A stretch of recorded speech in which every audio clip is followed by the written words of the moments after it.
Sunog ang isang pagawaan ng plastik sa May Kawayan, Bulacan. Tumagal ito ng halos 12 oras bago naapula. Inaalam pa ng mga otoridad ang sanhi ng sunog. Makibalita tayo kay Jennifer Muniesa. Pasado alas 11 kagabi nang magsimula ang sunog na ito sa isang pagawaan ng plastik sa Barangay Libtong sa May Kawayan, Bulacan. Maya't maya ang pagsabog kaya hirap sa pag-apula ng sunog ang mga bumbero.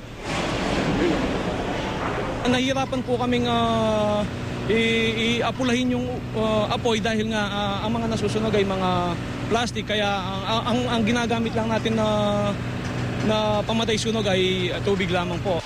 Ayon sa mga empleyado ng pagawaan, nagsimula ang sunog sa likurang bahagi ng gusali. Nagsigawan yung mga tao dun sa loob na mausok na tumakbo na rin po ako dun. Agad naman silang tumawag ng bumbero. Mabilis naman ang paglakas ng sunog kaya agad itong itinaas sa Task Force Alpha.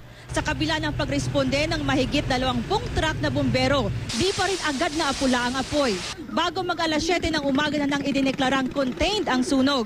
Bandang alas 10 naman ng umaga ng tuluyang itong maapula. Pahirapan daw ang pag-apula ng sunog dahil madaling masunog ang mga gamit sa loob ng pagawaan.